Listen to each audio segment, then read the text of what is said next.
Gracias. Pues quería verla presentarme primero con usted. Mi nombre es Yailin Miranda, soy estudiante de doctoral de psicología, el programa en Sí. consejería psicológica de la Universidad Ana Geméndez Recinto de Gurabo, Puerto Rico, ¿verdad? Aquí la doctora Quiñones es una de nuestras facultativos y nos da varios cursos y es la directora de mi comité de trabajo de investigación.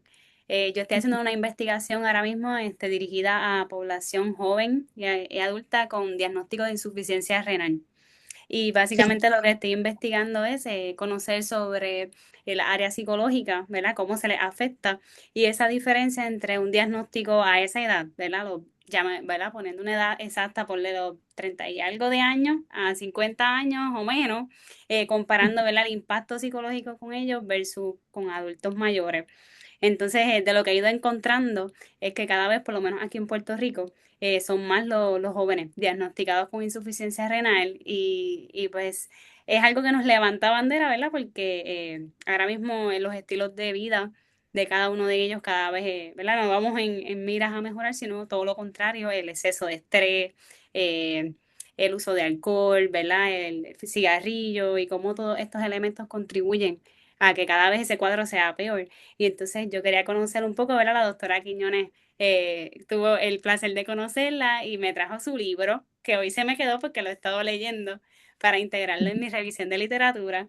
Y entonces quería hacerle algunas preguntas sobre cómo ha sido su experiencia, ¿verdad? Con los pacientes renales en el área, ¿verdad? Del servicio de psicología. Conociendo un poquito, ¿verdad? Primero me gustaría saber cuántos años lleva, ¿verdad? Ejerciendo la psicología con ellos y cómo ha sido su experiencia, primero que nada, ¿verdad? Esa es la primera pregunta. Sí, sí, muchísimas gracias. De verdad te lo agradezco, doctora, la entrevista. Agradezco la oportunidad que nos brindan. Y aquí desde Tlaxcala, México, desde el Instituto Tlaxcalteca de Posgrados NANTRI, agradecemos tu preferencia. Por otro lado, quiero decirte que sí, en efecto, ya tengo muchísimos años, ¿no? Más de 18 años de experiencia con los pacientes renales. Y bueno, pues estuve en el área de diálisis, hemodiálisis y trasplante y fui coordinadora de esta área, además de enfermedades crónico-degenerativas. Entonces estuve tanto con niños, adolescentes y adultos trabajando. Además del internamiento y de todo lo que es el apego al tratamiento. Entonces, mi experiencia, pues, es de muchos años estar ahí con ellos en diferentes áreas, como te comentaba, y bueno, yo creo definitivamente que aquí en Tlaxcala, México, hubo un aumento muy elevado de enfermedades renales. Era Ujú. multicausal, es decir, que tanto niños que nacieron en determinado tiempo se vieron afectados por una situación de desnutrición también y de no cuidado en Ah, el embarazo. Otro de los factores que se observaban también y que es de bastante, importancia es es decir, que mm, las personas que habían sido, este temor había llegado tanto a somatizarlo, a no el manejo del duelo, que bueno, también todos, la mayoría, un 70% de los pacientes habían pasado por esa situación tan delicada de... Por otro wow. lado, quiero decirte que mi experiencia, a pesar de que es tan doloroso este diagnóstico de enfermedad renal, bueno, fue maravilloso. De ahí que mi tesis doctoral la haya yo realizado de enfermedad renal. Cuando tú estás atendiendo a los pacientes de enfermedad renal, pues inicias desde, como dice mi libro, desde cómo el psicólogo debería de estar, sí, capacitado para el manejo de su estrés en enfermedades crónico-degenerativas. Realmente en las facultades nos enseñan a nosotros, los psicólogos, cómo tratar este tipo de situaciones tan complicadas y dolorosas. Estamos fortalecidos con ética y respeto hacia el paciente. Tenemos, por ejemplo, los insumos adecuados desde el consentimiento informado para atender al paciente, desde cómo se abre el expediente, cuáles son Ujú. los test psicológicos para podernos nosotros tener todo el expediente completo. Y Ujú. además, sobre todo, también la intervención con la pareja, con el sistema de pareja y con el sistema de familia. Y Wow. ya ahí observamos nosotros si el paciente ha identificado el rol determinado que tenga, cómo va a afectar el sistema familiar y cómo va a ser ese impacto con los sistemas hospitalarios. Y del sistema hospitalario también, cómo es que el paciente no solo pierde porque se siente físicamente mal, ¿no? Sino que además cómo el paciente en total dependencia e indefensión está con nosotros. Entonces, es una situación bastante delicada en la vida de él y de la familia también, porque el paciente en determinadas situaciones, dependiendo el grado que se dé el diagnóstico, que el médico dé el diagnóstico, entonces empieza a sufrir, pues como lo que nosotros llamamos su proceso de duelo, el shock de la no Ujú, aceptación de la enfermedad. Claro que llega bastante grave al hospital y se le dice es que usted tiene esta enfermedad y tiene que ser ingresado de forma urgente a quirófano. Entonces, ujú, y se le va a aplicar un catéter. Cuando se dice eso, el paciente realmente dice, háganme lo que sea, pero yo me siento mal. Me tiene que firmar esto. Le firmo lo que sea, pero atiéndame. Pero realmente no tiene un proceso cognitivo, un proceso de raciocinio, porque está afectada su salud, de saber qué es lo que está firmando o qué es el catéter, porque ujú, llega a crisis en indefensión. Claro, es ujú, diferente en el consultorio cuando tiene primero, segundo, tercer grado, cuando el médico sí le explica en el consultorio al paciente. Le dice al paciente, bueno, usted tiene un porcentaje de, de no funcionamiento de su riñón o sus riñones ya no funcionan y necesitamos dializarlo. Definitivamente es uno de los impactos más graves que un ser humano puede tener. Entonces, mi experiencia tiene que ver tanto en consulta privada, cuando me pasaban a mí a los pacientes y yo como psicoterapeuta lo que hacía yo era atender la crisis, hacer una ujú, intervención en crisis, atendíamos a la familia, los presentábamos para el taller de apego al tratamiento, los presentábamos con el equipo de salud completo que tiene que ver con el médico internista, con las personas que les ayudan a los familiares a que tomen el taller para que a su vez ellos dialicen o acompañen el hemodiálisis a su paciente. Entonces, como todo el tiempo de ellos se vuelve hospitalario. Es decir, tienen múltiples citas, tanto con el internista, como con la psicología, como con trabajo social, como con capacitación para saber qué es la enfermedad renal y dializarlos, el taller de apego al tratamiento. Entonces, es un cambio radical de vida ujú. que muchos pacientes, por esta situación de incredulidad y de duelo y de negación, dicen, después vengo, cuando estás en la consulta privada. O sea, cuando Ujú, estás en el hospital o en el consultorio, dicen, como que ese doctor está mal, yo ya me voy a mi casa, porque todo tiene como esta posibilidad de poder caminar e irse. Sin ujú, embargo, cuando llegan muy graves al hospital, pasan directamente a quirófano. Y cuando despiertan en la sala de recuperación, pues definitivamente es muy complicado porque dicen, ¿y cuándo me van a quitar? En palabras de ellos, decían, doctora, ¿y cuándo me van a quitar esta tripa que tengo? wow. Ya sea en el vientre, si era un catéter de Tenkov o dependiendo qué tipo de catéter era. Y eso también el catéter tiene mucho que ver con el criterio médico. Ujú, Porque dependiendo del doctor, él dice, no, pues se va directo a hemodiálisis y tiene que tener este tipo de catéter y en esta parte del cuerpo, que por ahora a veces en la pierna, en el brazo. Ah, no, pero él, según el hospital y el criterio del médico, no, pues nosotros contamos con ese tipo de manejo con el catéter Tenco. ujú, Entonces también él se va, la mujer o el hombre, el niño, la niña, el adolescente, va a ser un impacto según el tratamiento médico y las circunstancias hospitalarias con las que yo cuente.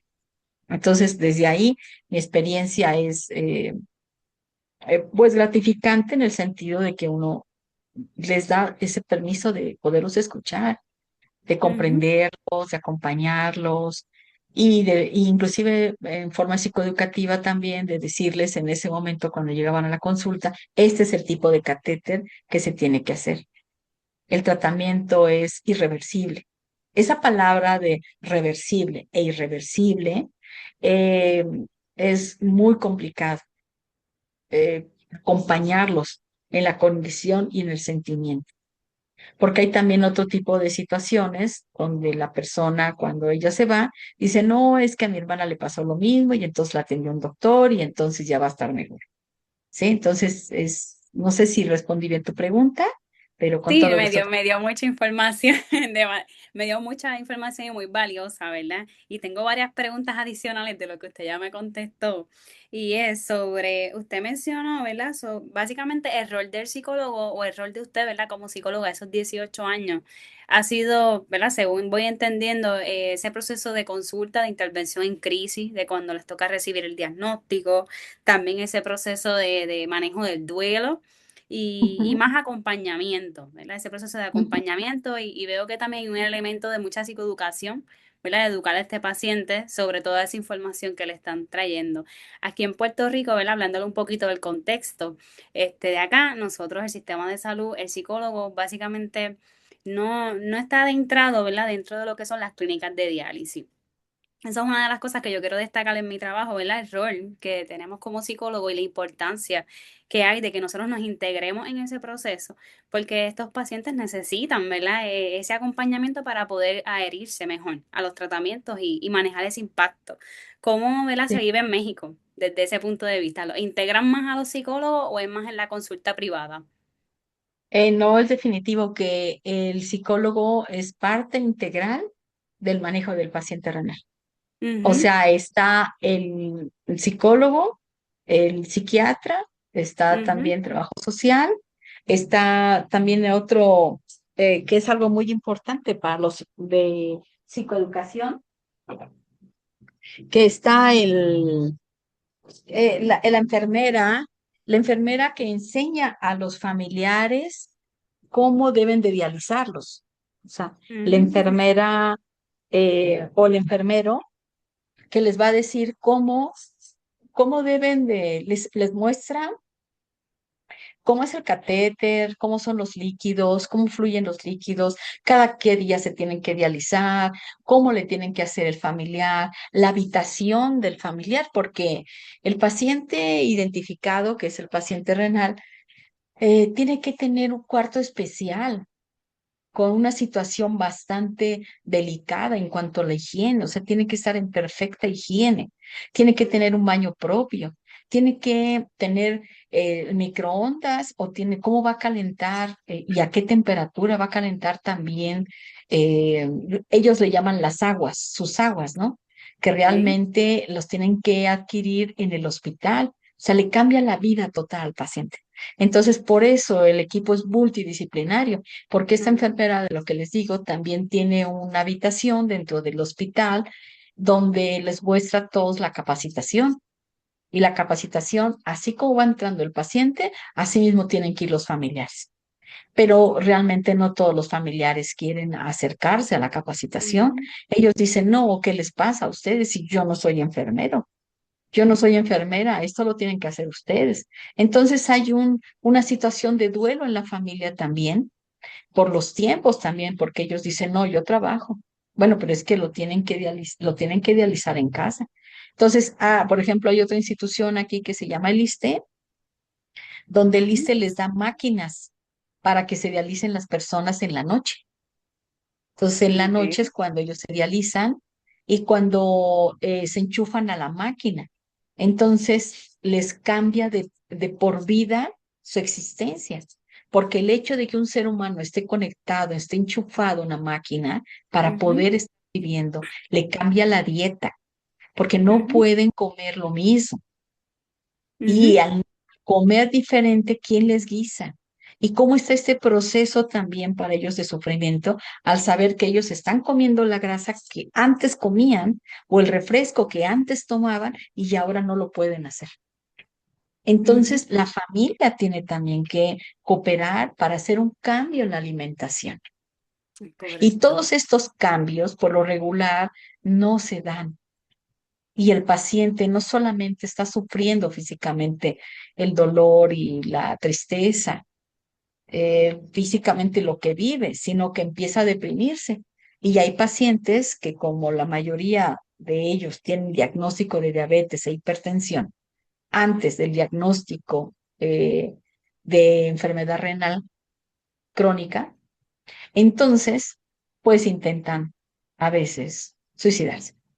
Mm, Y mencionando ese aspecto, ¿verdad? Del suicidio, que es una de la data que he estado discutiendo con la doctora Quiñones, yo ya he realizado como parte del proceso de de recopilar la información para la investigación, ya he tenido la oportunidad de entrevistarme con dos nefrólogos y una psicóloga aquí en Puerto Rico, ¿verdad? Que utiliza el modelo de terapia contextual para trabajar con los pacientes en una clínica acá y un programa que hay de servicio a la comunidad. Entonces, tomando en cuenta ambos, una de las cosas, y ahora que usted lo menciona, recalcaron, ¿verdad? En las entrevistas es que muchos de estos pacientes optan, ¿verdad? Por el suicidio. E Sí. inclusive a la familia le toca lidiar, ¿verdad?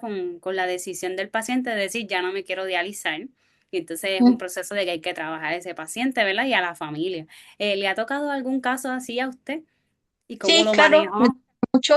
muchos pacientes porque recordemos que como tienen el diagnóstico de diabetes, el hecho tan solo mínimo de no cuidarse las uñas, de no cuidarse sus piecitos, de Ujú, saber que tienen que ir a podología también a otro servicio, ujú, o que no sienten porque ya tienen una situación por la misma diabetes, ¿no? De no sentir cuando a veces van caminando y se pegan en una silla, en una banca, no sintieron y no se dieron cuenta que en uno de sus pies está lastimado un dedo, entonces vienen las amputaciones ujú, y el descontrol también de su glucosa. Entonces, esta enfermedad es una enfermedad que entran muchos actores profesionales y también entra la familia, pero entra también el paciente. Por eso, la primera entrevista que se le hace al paciente es identificar psicológicamente todos los aspectos de su proyecto de vida que se detuvo, es decir, hacer el genograma. Y yo soy sistémica relacional, tengo esa formación de sistémica relacional. Y entonces, lo que yo hacía era aplicar todos los test psicológicos como en mi libro lo pongo. Y están en los ujú, anexos, en el libro vienen todos los ujú, anexos, que es el test de la depresión, el test de proyecto de vida, el test también eh, de sentido de vida. Y nosotros vemos ahí una situación de, por ejemplo, ¿no? Dependiendo la edad del paciente, dependiendo qué hacía. Y entonces nosotros ya tenemos las herramientas adecuadas para saber si ese paciente consumía alcohol, consumía drogas también, ¿no? Y hay otra escala que yo pongo en mi libro de la percepción de muerte. Ellos ujú. también, es que recordemos que una persona que está en crisis no va a hablar cosas así coherentes y lindas y demás, ¿no? Esa persona va a hablar de su dolor y el dolor está unida al tánatos, que es la oscuridad. Por Ujú, supuesto que no va a haber el eros, la vida ujú, misma, porque está sufriendo y porque se ujú, siente solo, se siente sola y porque también le cambia físicamente todo el cuerpo. Su ujú, piel se vuelve oscura, el aliento es diferente, tiene sed, no puede beber. Entonces se le dan como tips también en nutrición a los pacientes como mascar un chicle sin azúcar para que tenga esa sensación de salivación en su boquita y ujú. siempre tiene que andar con el cubrebocas. Y es una situación que en pandemia, nosotros que vivimos la pandemia y el hecho de usar cubrebocas, nosotros no la quitamos después del cubrebocas, ¿no? Ujú. No sé si le llaman barbijo ustedes allá en Puerto Sí, Rico. ¿Ah, de? la mascarilla, mascarilla, acá le dicen. Ah, mascarilla, mira, es diferente, doctora, ¿no? Muy bien. Sí. Acá nosotros le ponemos cubrebocas, pero por ejemplo en otras partes le llaman barbijo, ¿no? O en tu caso, mascarillas. Entonces, tienen mucha comezón en su piel. O sea, por todo este proceso de enfermedad, les da mucha comezón en la piel. Entonces, tienen que atenderse también físicamente en esta historia de la cremita, del cuerpo, de todo este sufrimiento. Y imaginemos a ese paciente que de tener una vida que iba a la universidad, a la prepa, o que él era el que mantenía a la familia según el sistema familiar, el rol que él tenía, también es algo muy importante, la jerarquía que él tenía. No es lo mismo un Ujú, adolescente que su formación es lo más importante, es mirarse con sus coetáneos, mirarse con sus pares, hablar, salir, escuchar música, y que de repente tiene un catéter, entonces que ya no puede ir a la escuela, al menos durante todo ese proceso que el adolescente está viviendo en cuestión hospitalaria, porque la idea de nosotros es reivindicarlo socialmente y que siga con la terapia y con los talleres de apego al tratamiento y ujú. también con muchas actividades que se pueden realizar ahora por online para que meter un documento a su escuela, hablar con los padres de familia para que vayan. Pero sin embargo es diferente con un esposo que tiene el diagnóstico de diálisis o que se hemodializa, dependiendo también, ahorita hablo de eso, porque si él era el proveedor del sistema familiar, entonces los roles cambian y la esposa tiene que llevarlo a Ujú, dializarlo al hospital. Y si lo tiene que llevar a hacerle los estudios de laboratorio y se tiene que tomar alrededor, dependiendo, claro, cada paciente, 18, 19 pastillas diarias. Entonces, toda esa situación, entonces, ¿quién va a ver por los niños? ¿Quién va a ujú, pagar la renta de la casa? ¿Quién va a comprar la comida? ¿Quién va a lavar la casa? Entonces, todas esas situaciones son muy complicadas, pero diferente cuando es un abuelito, por ejemplo, o si es la abuelita. Entonces, ¿quién la va a cuidar? Nosotros teníamos ahí a pacientes que iban y los dejaban y no regresaban por ellos. O tuvimos wow. pacientes también que no se querían capacitar, los familiares no querían capacitarse. Y por más que nosotros les decíamos, mire, pues su sistema familiar y demás, entonces había bastante, eran familias rígidas, porque recordemos nosotros que también tenemos que intervenir el tipo de familia que tenemos del paciente. Ujú, No es lo mismo, Minuchin, por ejemplo, nos habla de los tipos de familia, ¿no? Estructurales que pueden ser rígidas, ¿no? Multiproblemáticas, Cancrin nos habla de eso, entonces es muy importante el tipo de familia. La familia refrigerador antes era con una situación de ser familia refrigerador, donde todos se conservaban. Vivían en el hogar o en la casa, pensando la diferencia entre casa y hogar, ¿no? La casa, la estructura, el hogar, la hoguera, que calienta y que fortalece. Entonces no había una familia nutricia. Y si no teníamos una familia nutricia y era una familia refrigeradora, imaginémonos ahora, después de un diagnóstico, cómo va a ser la dinámica de trabajo, de interacción, de vínculos entre ellos. Entonces, ujú. no sé si me voy a entender, pero es como Sí. dependiendo del ciclo vital, dependiendo si el paciente antes consumía drogas, consumía tabaco, bastante alcohol, ¿no? Yo en mi libro, pues pongo múltiples experiencias de mis pacientes, ¿no? Algunos de ellos que decían, pero ¿cómo me pasó esto? ¿Cómo a mí me pasó esto, no? Entonces son las preguntas de duelo que siempre se hace. ¿Por qué yo? ¿Por qué yo vivo Ujú, este dolor tan grande de vida, no? Y ujú, luego cuando nosotros hacemos la entrevista también nos damos cuenta que el consumo elevado de refresco Coca-Cola o diferentes, aunque eran adolescentes, aunque eran adultos, y en el no cuidado de su proceso diabético, de su enfermedad de la diabetes, de la hipertensión, también desafortunadamente pues iban sumando en forma negativa en la vida del paciente. Entonces, y ujú, también, por ejemplo, dependiendo el ciclo vital de la pareja, si había una pareja que estaba en crisis, no por la enfermedad, sino después, aparte llegó a la enfermedad. Recordemos que las parejas, bueno, y la doctora lo sabe muy bien, ¿no? En sus libros, se expone que hay ciclos vitales también de la pareja.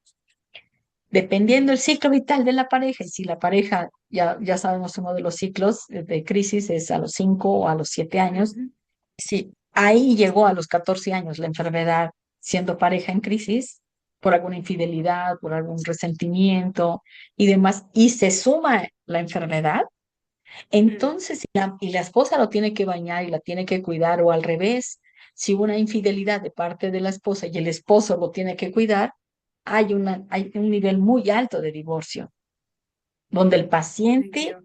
o la paciente se siente cada vez más sola. Y si a eso Ujú, le sumamos que también está comprobado por la bibliografía que el paciente debe de ejercitarse Por ejemplo, uno de de lo que se pretende es el ejercicio de la bicicleta y no se hace, ¿no? O el caminar tan solo, ¿no? Entonces, imaginémonos, por supuesto que el paciente se siente abandonado y triste.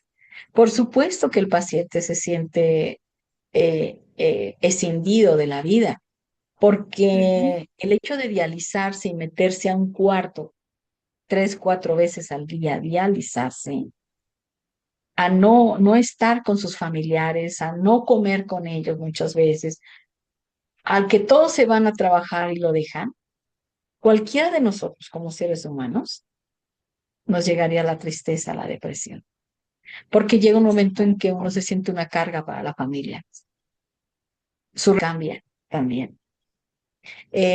Son muchos los aspectos económicos, inclusive afectivos del paciente renal. Entonces, lo ujú. que yo hacía en pues, todos mis años de experiencia es tratarlos de adaptar y ayudarlos a desarrollar eh, las habilidades que en ese momento tenía. Si el paciente perdía la vista y no veía, si el paciente no podía caminar, si el paciente no podía escuchar, si el paciente eh, tenía dificultades. Lo que yo logré es ir con varias empresas para que eh, apadrinaran a un paciente. Ujú. Qué buena Entonces, idea. sí, está muy bonito eso. Ahí sí llegué a apadrinar, llegué a lograr apadrinar pues, a más de 39 o 40 pacientes. Es decir, que un empresario tomaba a un paciente anónimamente y le depositaba a su cuenta bancaria para que se hizo la cuenta que pudiera pagar sus estudios de laboratorio, sus medicamentos el transporte para trasladarse al hospital y además que pagara las aguas de diálisis. Aparte, Ujú. después yo cada año lo que hacía es en el hospital hacer era muy bonito porque llevaba yo al área de diálisis mi piano y entre todos les mandaba hacer gorros a todos y todos cantábamos pues algo de Navidad. Entonces trataba en el calendario normal, ¿no? Veía yo los tiempos que se tenían que realizar eh, de las fechas conmemorativas de vida de todos nosotros. Por ejemplo, eh, estoy pensando cuando iniciamos el mes, ¿no? De enero, veía las actividades que se tenían que hacer en enero, en febrero, por supuesto que abajo de su almohada les dejaba yo algo del Día del Amor y la Amistad, un regalo, ¿no? Y así iba viendo por meses, ¿no? La primavera, les arreglábamos su cama para que se sintieran más a gusto, o les mandábamos mensaje, o aquel joven adolescente que iban a hacer sus 15 años, le organizaba yo sus 15 años. Bueno, porque aquí en México se festejan los 15 años de Sí. adolescente, y por ejemplo, con mi maestro de piano les decía que si le podían poner el vals, yo ponía el jardín, y entre todos los papás de todos los pacientes que iban al tratamiento, de apego al tratamiento, traían un bocadito, lo que fuera, de comida, y hacíamos la fiesta de 15 años a esa pequeña adolescente. ¿Y quiénes eran los chambelanes? Los no pacientes renales. Mira qué nice. Me Entonces, hice una imagen mental de eso. Debe haber sido bien bonita esa eso, experiencia. sí, porque el vestido se los comprábamos entre todos a la señorita y les hacíamos sus fiestas. Cuando eran sus cumpleaños, por supuesto, igual. Yo aprendí a guisarles a los pacientes, es decir, que en nutrición, a mí yo de curiosidad iba y decía, bueno, ok, entonces, por ejemplo, la tinga, que normalmente es un guisado aquí en México, donde es el pollo desmenuzado, ¿no? En vez de ponerle picante, en vez de se tenía que desgrasar también el pollo, etcétera.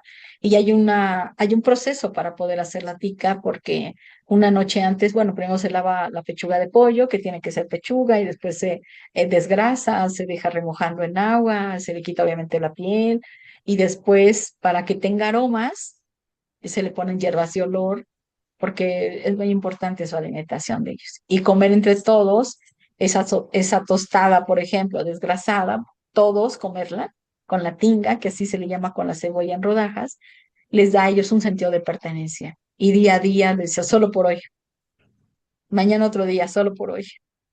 Entonces yo trabajé siempre con ellos lo sistémico relacional.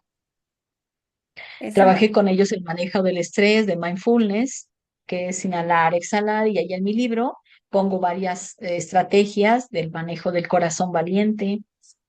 Y cuando, bueno, ya estaban en una situación de cuidados paliativos, también los acompañaba de forma tanatológica, la pérdida, duelos y muertes a cada paciente, a cada familia, y por supuesto que es algo muy importante respetar la religión que ellos tengan, el paciente. Si el ujú, paciente no es católico, pero es del séptimo advenimiento, pues uno como psicólogo tiene que saber qué es esa religión y cuáles son los rituales de esa religión, no tener los prejuicios, no criticar, no enjuiciar, que es algo muy importante, y siempre estar la persona del terapeuta con ánimo, con alegría, con gusto. Y para eso yo lo explico en mi libro que la persona del terapeuta tiene que estar supervisada porque nos duele, ujú, porque nos toca, porque somos seres humanos. Tenemos que, pues, estudiar mucho, tenemos mucho que leer, siempre tenemos que estar en estrategias y ser muy creativos, ujú. demasiado creativos. Desde hacer, desde con una cartulina, hacer una carita feliz, desde pintarme quizás en el dedo y ir cama por cama diciéndole, mira, sin hablar, mostrarle dos caritas felices, o siempre traer algo en las bolsas de la bata, porque aquí en los sistemas hospitalarios usamos bata, eh, Ujú, y tener, vuelvo al calendario. Siempre con el calendario decía, bueno, es este mes, me toca hacer ese tipo de actividades, y también aprender a decir, no más voy a trabajar con los pacientes renales. Y no porque no ujú, los ame, no los quiera o porque no haya perdido tanto, ¿no? No, sino porque el terapeuta también se desgasta y ya hay una situación muy dura en el terapeuta. Actualmente yo ya no trabajo con los pacientes renales. A pesar de haber sido jefa durante muchos años, decidí volver a mi consulta y soy la directora de un instituto muy importante donde ahora yo enseño a los psicólogos cómo participar y cómo estar en esto, pero desde otro lado. qué espectacular. Gracias, porque yo creo que me ha contestado así en esa secuencia muchas de las preguntas que le iba a seguir haciendo. Y me habló sobre los modelos de intervención, ¿verdad? Que utiliza. Dentro de esos modelos de intervención, usted diría que no hay un modelo único para intervenir, sino como que utiliza varios modelos Varios. dependiendo la Varios. persona. Ajá. Sí, pero mi base es el sistema, el modelo sistémico relacional. Ok. O Y sea, el partiendo de sustento ahí. para este Ujú, manejo es el sistema de la familia. ujú, Y claro que hay muchos hospitales, pues decían ellos, no es que lo cognitivo-conductual es lo único, no, es que no. ujú, Estamos hablando de una persona que a veces eh, está viviendo su duelo, entonces hay que ujú, entrar acompañando su proceso de duelo, ¿no? Su proceso de pérdida. Hay que entrar ujú, con intervenciones en crisis, hay que entrar con lo que el paciente necesita y no nosotros. Y hay que mirar cómo se relaciona la familia antes y ahora. Y si es ujú. necesario ir a sus domicilios, hay que ir al domicilio. En lo que el paciente está internado, hay que ir al domicilio con trabajo social para ver de qué manera podemos ayudar. No criticar, ni juzgar, ni patologizar, ni ponerlo con un rótulo, ¿no? Ah, el paciente tal. No, sino esta persona que sufre, el doliente que sufre, veamos cómo podemos acompañar. Porque hablando, por ejemplo, de situaciones muy complicadas que me tocó vivir con los pacientes renales, era motivos de consulta, es, doctora, usted y yo sabemos que me voy a morir. Entonces, ¿qué me sale más barato? ¿Que me incineren o que me entierren? ¿Me puede ayudar a ver dónde están, cuánto cuesta uno y otro? Porque solamente con usted puedo hablar esto. Wow. O sea, al final de la vida, nosotros no podemos decir, no, ¿cómo creen? No piensen eso, ¿por qué? No, no, no, no, no, no, de ninguna manera. Nosotros tenemos que obviamente escuchar al paciente y decir desde cuándo pensó esto, qué sucedió, cómo están sus laboratorios, qué ha sucedido para que usted piense esto. Déjeme preguntar, déjeme ver sus laboratorios con el doctor, cómo va, qué ha sucedido. ¿No? Ok. No es que ya me desahuciaron, doctor. Ah, bueno, entonces, ¿y qué le hace pensar, qué le hace sentir, cuáles son las cosas que a usted le preocupan? ¿Qué quisiera yo? Porque nosotros los psicólogos, los terapeutas familiares, somos testigos siempre del dolor del otro. Entonces, ¿qué Ujú, le preocuparía a usted en vida? ¿En qué quisiera que yo lo ayudara? Y también es muy importante para el psicólogo no hacer promesas que nosotros no vamos a poder cumplir. Porque cuando llega a fallecer el paciente y yo le hice promesas que no pude cumplir, yo me voy a deprimir. Mi ujú, vida me va a cambiar totalmente. Y siempre es como cuando volamos, ¿no? Cuando voy a tomar un vuelo, que nos dicen siempre en los vuelos, ¿no? Va a haber turbulencia. Si hubiera turbulencia en el vuelo, es una metáfora que yo utilizo, ponte la mascarilla tú e inmediatamente pónsela ahí. La persona del terapeuta tiene que siempre pensar y sentir que él tiene una familia. Él es parte de un sistema familiar también y las decisiones más grandes en la vida de nosotros es con quién me voy a relacionar y qué es lo que voy a estudiar. Y si yo estudié para ser psicóloga y estoy en estos tratamientos hospitalarios con los pacientes reales, ¿cuál es mi sentido de vida? ujú. ¿Hasta dónde la persona del terapeuta sí entra y hasta dónde dice, no, no puedo con esto? Y una pregunta, doctora, ¿verdad? Ya que entramos a este tema que es tan importante que me viene a la mente esta frase, ¿verdad? De que cómo vamos a poder ayudar a otros, ¿verdad? Si nosotros mismos no estamos bien. Y entonces me vino a la mente autocuidado. ¿Cuándo fue ese momento en el que usted dijo, ok, hasta aquí yo llego, no voy a atender más los pacientes desde esta parte, ¿verdad? De intervención psicológica, sino que los voy a impactar de otra manera, como usted mencionó ahorita. Pues, ¿cuándo fue ese momento que usted dijo, ok, hasta aquí, ¿verdad? ¿Y qué notó en usted que se dio cuenta, ¿verdad? De eso, de ese proceso? Sí, sí, sí, bueno, realmente fue cuando en el sistema familiar, en mi sistema familiar, hubo un fallecimiento. Entonces muere mi hermano, muere mi padre y mi mamá ya grande. Entonces dije, ¿quién la va a cuidar? Mm, ¿En qué momento o cómo yo le voy a hacer para cuidar a mi mamá? Que yo llegué a ser perito. O sea, yo estuve también en la cuestión de donador cadavérico y donador vivo. mm, Entonces yo wow. hacía los informes, para poder, para atender a las familias, que ese es un punto interesantísimo también, ¿no? Porque para eso me tardaba un año, casi más o menos, cuando yo recibí un paciente de donación y teníamos que, bueno, yo tenía que preparar al paciente, al niño, al adolescente, al adulto y también a la persona donante, ya sea si era donador vivo, ¿no?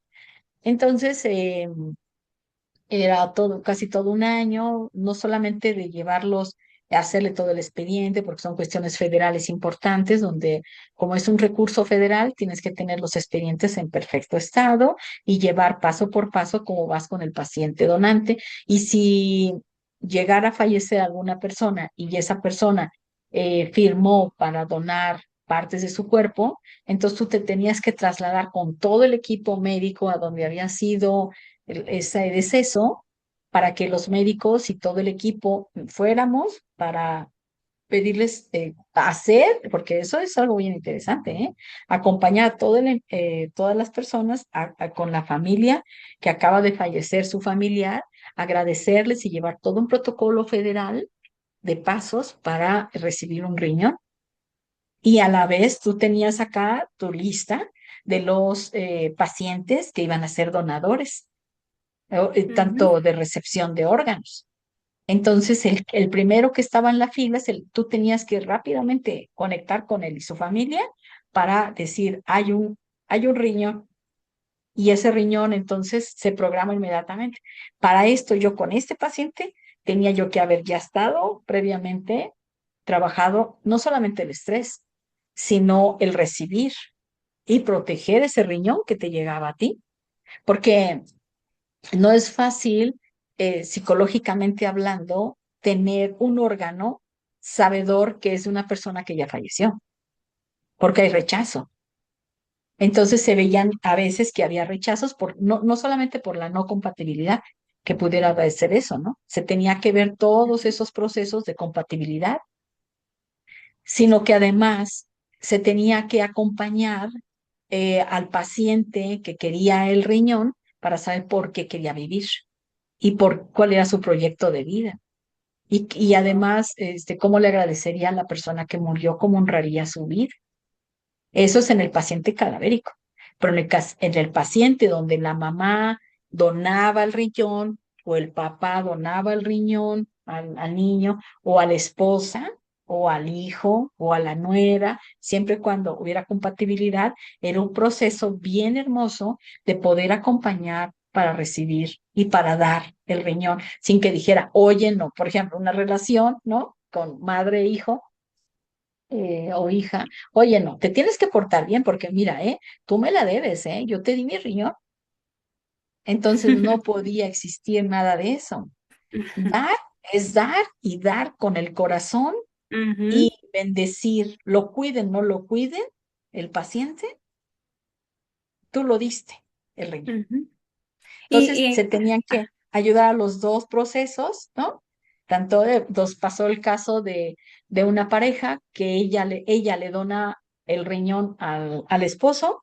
El esposo conoce a otra persona, se enamora de la otra persona y entonces la esposa se enoja muchísimo porque dice, no, espérate, es que yo te di mi riñón. ¿Sí me doy a entender? no, Y es, definitivamente.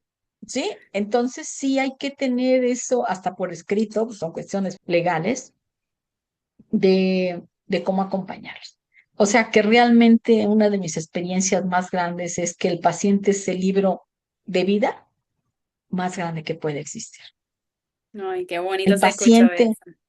No, sí, el paciente nos lleva de la mano, pero nosotros con corazón abierto y con mucho respeto tenemos que acompañar.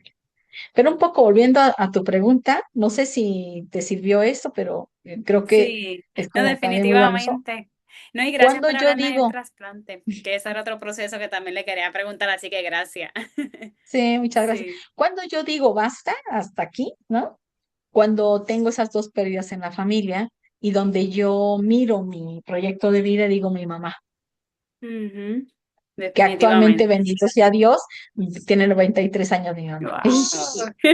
Qué Sí, bueno, que sí, para sí. bien sea, ¿verdad? Y siga en salud, que Sí, siga en salud. además, fíjate que es otro proceso después cuando ya estás acá en la consulta y allá en el hospital era su diagnóstico es irreversible.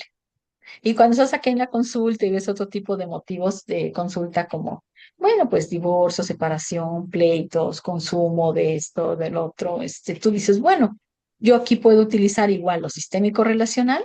Ujú, Sin embargo, aquí me gusta mucho porque es un proceso continuo de sacar adelante a las personas.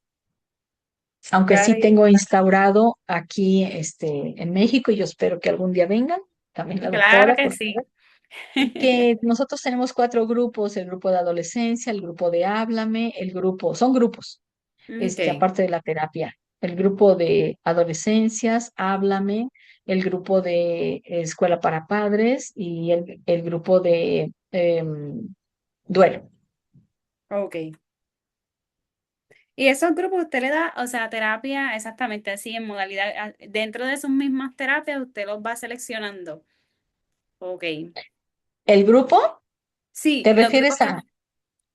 Los grupos sí, los los grupos tenemos que, abiertos. Los grupos los ok. tenemos abiertos para todos los pacientes, los adolescentes, los padres de familia que gusten entrar. Los escuchamos y esos grupos son psicoeducativos. O sea, el grupo es diferente al taller y a las modalidades de diplomado o conferencia, ¿no? Los grupos sí se seleccionan por edades, ¿no? Se Ok. seleccionan también por la situación del sufrimiento de los padres, de las madres que están pasando por situaciones muy complicadas, ¿no?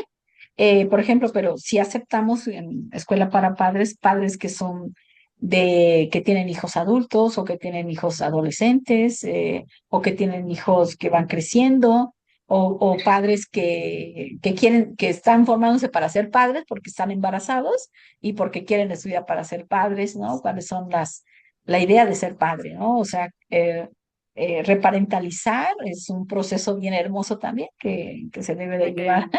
adelante. Espectacular. No, que la escucho y me gusta, ¿verdad? Cómo ha ido, por ponerlo así, diversificando, ¿verdad? La práctica de estar en un entorno más hospitalario, ¿verdad? Con, como usted dice, con casos más, por ponerlo así, críticos en términos de su salud y que, como leí en su libro, es difícil trabajar, ¿verdad? No lo he leído completo, estoy leyendo partes para ir integrando, pero es difícil, ¿verdad? Para el psicólogo trabajar con un paciente que tú sabes que, ¿verdad? En algún momento, muy Sí, probablemente, pues va a dejar, ¿verdad? Su condición a lo mejor la grave y la condición de vida es crítica, ¿verdad? Y constantemente claro. uno está en esa línea de fuego, por ponerlo así. Y entonces dentro de ese proceso, pues yo quería preguntarle, ¿verdad? Si ha notado a nivel psicológico esa diferencia entre un paciente, ¿verdad? Que ya va a ser trasplantado, ese nivel de esperanza en ese paciente versus uno que obviamente está en ese proceso de hemodiálisis. Como que ha notado esa diferencia en términos psicológicos de cómo lo afrontan. Sí, yo creo que mucho tiene que ver cómo lo abordemos nosotros, o sea, el psicólogo. ¿Cómo Ujú, acompañas a tu paciente siempre? Porque a veces el trasplante es de rechazo. ujú, Entonces, más bien al día a día, como te iba yo comentando, ¿no? Acompañar al paciente y decir, bueno, pero esto es opcional también, ujú, pero realmente, ¿qué es la vida para ti? ¿Cuáles son las situaciones que en vida tú quisieras tener? Algunos de ellos nos decían, bueno, pues estudiar, algunos decían, bueno, pues hacer mi casa, o sea, otros decían, bueno, pues ir a la villita aquí a dar gracias a Dios y continuar, porque no todos los pacientes tienen el recurso económico para poderse trasplantar y ujú, aguantar el proceso. Entonces, ujú, más bien lo que era lo mío es hacer un poco más creativo en el proyecto de su vida. Y cuando en el hospital, por ejemplo, estaban en sala, también entraba yo con ellos a hacer grupo. ujú, Cuáles eran sus recursos, cuál era su dolor, cuál es su duelo que ellos tenían, porque imagínate la sala de hospital que tiene 6, 8 camas, ¿no? Y entonces entre todos ellos, pues a contarles un cuento, a desarrollar las habilidades, no tanto al pensar de que, bueno, esto es lo último y si no funciona esto, no, sino más bien, ¿qué tienes ahorita en la vida? ujú, ¿De qué te ha enseñado el dolor? Porque el dolor es un maestro, o sea, es definitivo que el dolor nos hace sentir con los oídos, es un poco raro lo que te digo, pero sentir con los ajá, oídos y hablar con el corazón. O sea, es al revés, tú me podrás decir que no, doctora, que sí, porque el dolor nos invita a caminar de forma diferente. Hay miedo, ujú, claro, el dios del Fobos, el dios Fobos, que es el dios del miedo, ¿no? Nos alerta, nos dice, y no hay que tenerle miedo al miedo, sino escuchar el miedo. ujú, Realmente, ¿qué me da miedo? Me da miedo las experiencias de los otros, me da miedo mis propias experiencias, me da miedo que mi mamá sufra o mi papá, o qué es lo que me dice el miedo. Y ujú, cuando tengo más miedo, si tengo más miedo, con preguntas circulares te lo respondo esto, de los ujú. sistemas, yo estudié en Milán, en Italia, en Milán, estudié en Espectacular. Estados Unidos también, y estoy supervisada con el doctor Marcelo Pachman y el doctor Robert Neuburger de Francia. Entonces, con preguntas circulares, hay que adentrarse con curiosidad al paciente. Entonces, píntame qué es el miedo. Dibuja qué te dice el miedo. Dime con esta plastilina qué figura tiene el miedo. ¿Qué Ujú, tamaño tiene tu miedo? ¿Y cuándo sientes más miedo? ¿En la tarde? ¿En la noche? ¿En la mañana? ¿Qué no has dejado, qué has dejado de hacer de tu propia vida? ¿De qué te sientes culpable? Y empezar a trabajar todas esas situaciones despacito con los pacientes, porque hay que darle su espacio individual, de terapia de pareja, si es que está en pareja. Entonces el miedo del dios Fobos hay que desmenuzarlo, hay que decir, ay, no, ¿cómo crees que vas a tener miedo? No, eso no se hace, sino al revés. Se dice, miedo, validar. ¿cómo? Píntalo, pinta el miedo. ¿Cuándo Ujú, sientes más miedo? ¿Sientes más miedo por la tarde o por las noches? Y desde cuándo empezaste con el miedo. Pero este ujú. miedo de la enfermedad es el mismo del miedo que tuviste en la infancia. ¿Podrías Ujú, compararlos? ¿Y qué te enseñó el miedo? O sea, son de esas preguntas circulares de Bosco Luchequín, donde a nosotros nos invitan, de hecho hay un libro muy bueno que dice Los tiempos del tiempo de Bosco. Entonces tú como terapeuta en pacientes con enfermedades crónicas degenerativas, pues tienes que estudiar todo lo que tiene que ver con alrededor de la vida misma en general. Ver pinturas, películas, aprender a pintar, enseñarles cantos, recordarles cuáles eran sus fortalezas y vivir al día a día, o sea, solo por hoy, qué tienes hoy, qué has hecho. Y ser muy lúdico, muy lúdico. Yo era muy juguetona con ellos, o sea, todos me lo ujú, agradecieron. Y tuve un grupo muy grande de muchos años, de muchos pacientes, de muchas ujú. situaciones hermosas que yo viví con ellos, las Navidades, el Día del Amor y la Amistad, eh, el Día de la Madre, el Día del Padre, el Día de la doctora, de la enfermera. eh, También ayudar al sistema hospitalario porque los médicos también se estresan bastante, ¿no? Hay un medicamento que se tiene que poner en el brazo, en la pierna, que se llama eritropoyetina, que hay diferentes laboratorios que la venden y que en alguna es cara. Entonces tiene que trabajar también con los nefrólogos, porque yo llegué una vez al hospital y hablé con unas personas políticas que nos regalaron, no sé, como 250 eritropoyetinas y me dijo, oye, ven, Maru, ven, ¿quién trajo, doctora, quién trajo todo el eritropoyetina? Le dije, yo la conseguí con unas personas, ¿está mal? ¿Está echada a perder o algo pasa, doctor, con eso? Dice, no, está en perfectas condiciones, todo bien, Maru, porque tiene que estar congelada, bueno, refrigerada. Me dice, Maru, ¿pero por qué haces eso? Le dije, ¿qué, doctor? Cuéntame, ¿qué? No te entiendo. Y me dijo, que si los pacientes, Maru, ¿qué no entiendes? ¿Sabes cuánto le representa económicamente un paciente renal a los hospitales? ¿Tienes idea de cuánto se gasta en cama hospital, en alimentación, en que se queden? Que se todos. ¿Qué te Mm, dice eso, doctora? mm. Que el Wow, doctor necesita terapia, I'm que el burnout, como doctor, dicen. sí, el doctor está en burnout, Ujú, que el doctor definitivo. está en tánatos totalmente, ¿no? No en Exactamente. eros. Entonces se tiene que Definitivo. trabajar. Y luego, otra vez que yo iba por el sistema hospitalario, pues yo siempre era muy dada pues, a ser muy creativa y llevar unas caritas así de, de alegría, de felicidad. Y yo voy Sí, con mi claro carita en que el sí. pasillo de hospital, muy contenta. Le digo, hola doctor, una carita feliz. Y me dijo, sí, ¿verdad? Ya te dijeron que soy neurasténico, ¿verdad? Te mandaron conmigo porque entonces quieren que me atiendas, ¿verdad? Estoy loco, ¿verdad, Maru? Por eso me das la carita feliz. Le dije, no, doctor, yo también traigo una carita feliz, que tengas lindo día. O sea, en los sistemas hospitalarios hay el hospital enfermo, la estructura del hospital, doctora.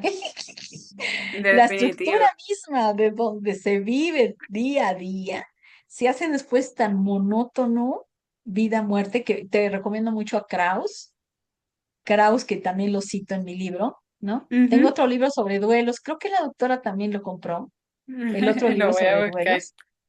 Ujú. Entonces, eh, es un universo o son una galaxia de cosas que te puedo comentar de toda mi experiencia profesional. No, definitivamente creo que me ha hecho un buen resumen, ¿verdad? De todo un poquito. De hecho, ¿verdad? Quería abundar un poquito más sobre, en cuanto al sistema de salud, ¿verdad? De México. Por lo que estaba entendiendo de lo que usted me está compartiendo, pues, a diferencia de aquí en Puerto Rico, ya el psicólogo sí tiene un papel, ¿verdad? Más, por ponerlo así, es más activo en los escenarios hospitalarios. Acá en Puerto Rico no necesariamente el psicólogo está dentro del hospital. Solamente, Ujú, ¿verdad? Si el médico pues lo refiere. El médico en ujú. la consulta privada lo vio deprimido, pues le hace un referido. Entonces ahí el psicólogo es que entra, pero no necesariamente está inmerso en el hospital. Entonces, desde esa mirada, ¿qué recomendaciones usted nos daría a nosotros, ¿verdad? Aquí como desde la psicología puertorriqueña, ¿verdad? Para poder adentrarnos más con estos pacientes. Sí, bueno, eso creo que es una buena pregunta porque nuestros gobiernos son los que mandan, ¿no?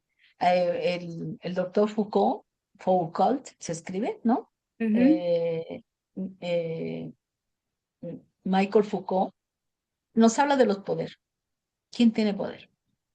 ujú, O sea, hay, y también hay dentro del contexto, está la micropolítica y la macropolítica.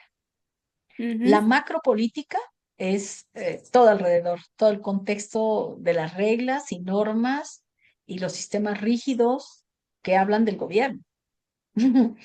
El gobierno es el que manda.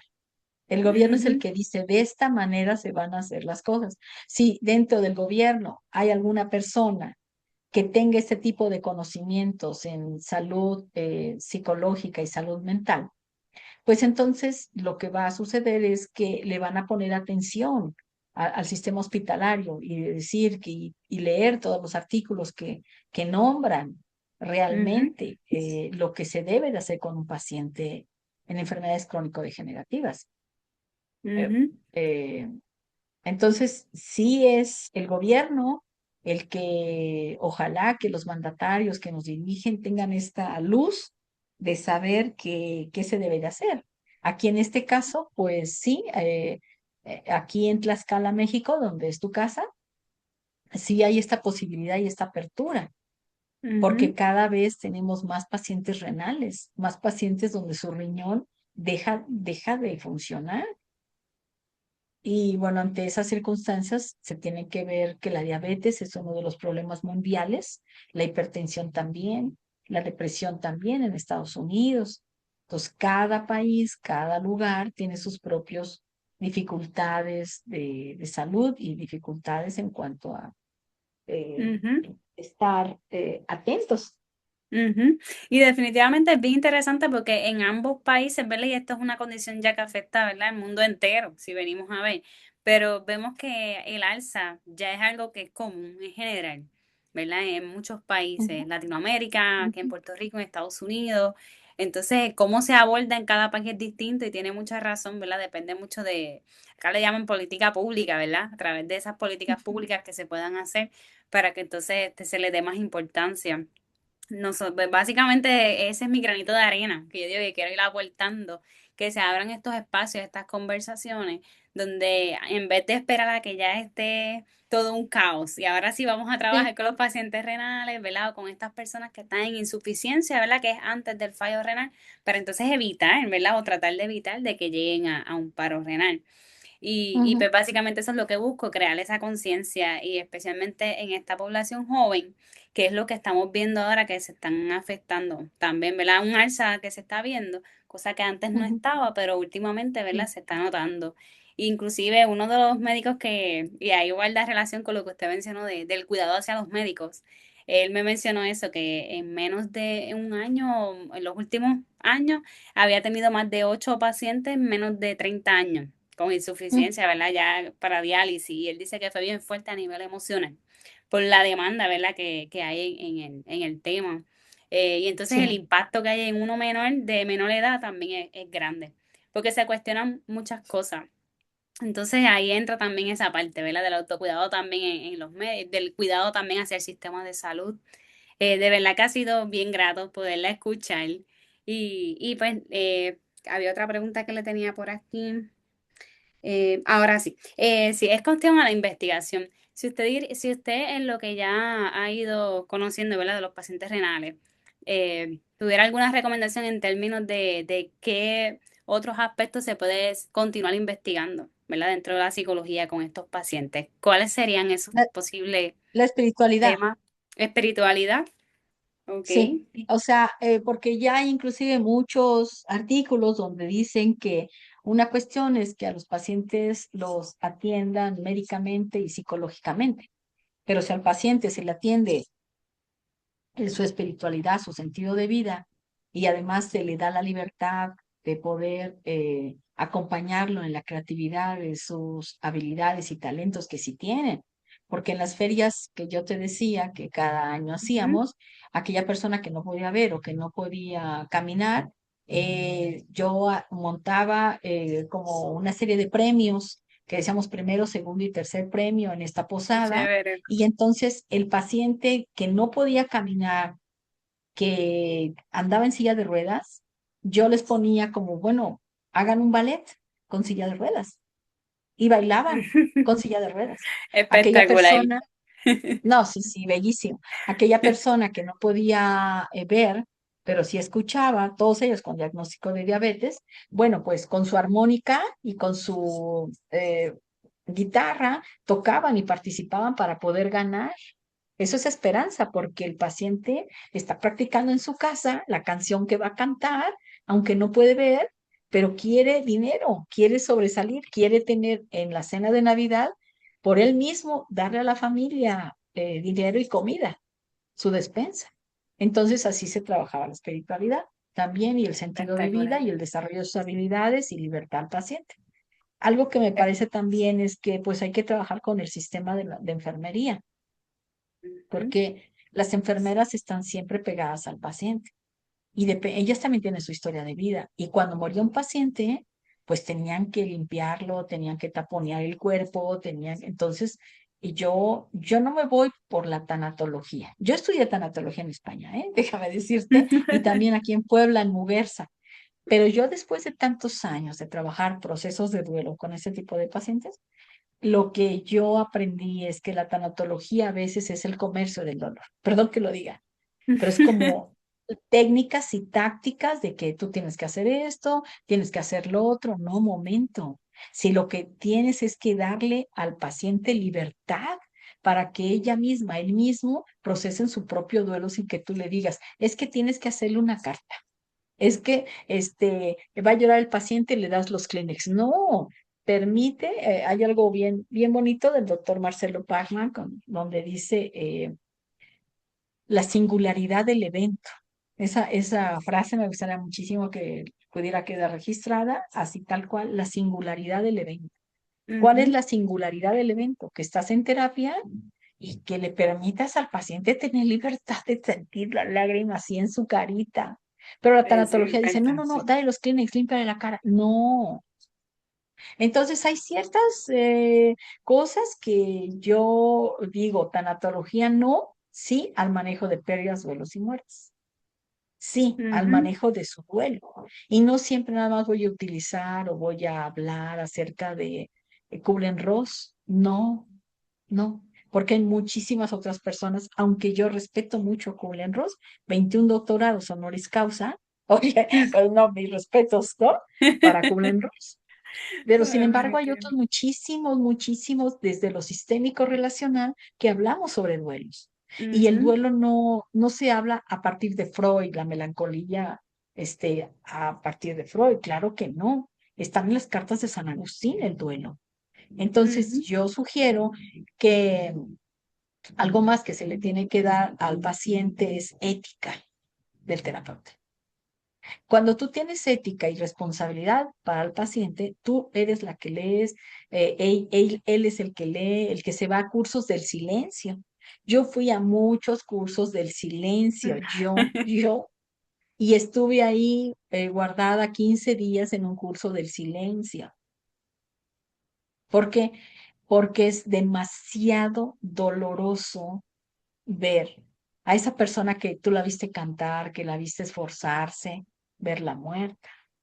No Mm. se puede.